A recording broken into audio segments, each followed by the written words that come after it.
Cable TV. Operators association Thrissur ജില്ലാ കമ്മിറ്റിയുടെ ആഭിമുഖ്യത്തിൽ സംഘടിപ്പിക്കുന്ന ഗ്രോത്ത് ഗിൽഡ് 2025 ഏകദിന ക്യാമ്പിന് തുടക്കമായി.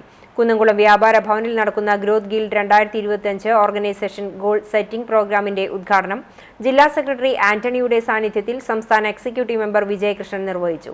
സിഒഎ സംസ്ഥാന കമ്മിറ്റി അംഗം PM നാസർ ആശംസ അർപ്പിച്ചു. സിഒഎ സംസ്ഥാന കമ്മിറ്റി അംഗം CA ബൈജു യോഗത്തിന് സ്വാഗതം പറഞ്ഞു. ക്ലസ്റ്റർ ലീഡർഷിപ്പ് മാനേജ്മെന്റിനെ സംബന്ധിച്ച് മീസോൺ founder K. Subhash Babu, GST and financial control എന്ന വിഷയം സംബന്ധിച്ച് CMA PP Shabeer Ali, human with machines എന്നിവർ ക്ലാസുകൾ നയിക്കും. സിഒഎ സംസ്ഥാന കമ്മിറ്റി അംഗം CG ജോസ് നന്ദി പറയും.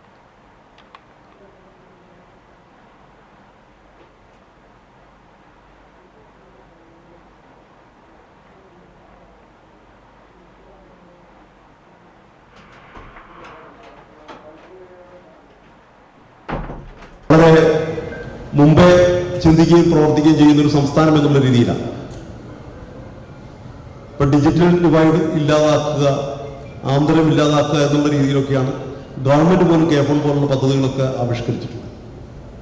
പക്ഷേ ഈ മേഖലയിലും വലിയ സേവനം നൽകിയിരിക്കുന്ന ആരാണ്? കേരളത്തിലെ കേബിൾ ഓപ്പറേറ്റർമാരാണ്. ഈ കേബിൾ ഓപ്പറേറ്റർ എന്നുള്ള പദം തന്നെ യഥാർത്ഥത്തിൽ നമ്മൾ മാറിയിട്ടുണ്ടെന്നാണ്. ഇപ്പോഴത്തെ കേബിൾ ഓപ്പറേറ്റർ മൾട്ടി സർവീസ് പ്രൊവൈഡറാണ്.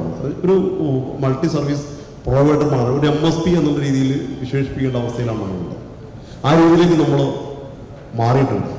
ഇത് ഒരു സുപ്രഭാതത്തിൽ മാറിയതല്ല. ചേഞ്ച് അല്ലെങ്കിൽ ഇൻഡസ്ട്രിയിൽ പിന്നെ ടെക്നിക്കലൊക്കെ മാറ്റം വന്നിട്ടുണ്ടെങ്കിലും അതൊരു കേബിൾ TV മൊത്തം സമൂഹത്തിൽ ഉൾക്കൊള്ളാവുന്ന രീതിയിലേക്ക് നമ്മൾ അതിനെ പരിമപ്പെടുത്തിയെടുത്തതാണ്.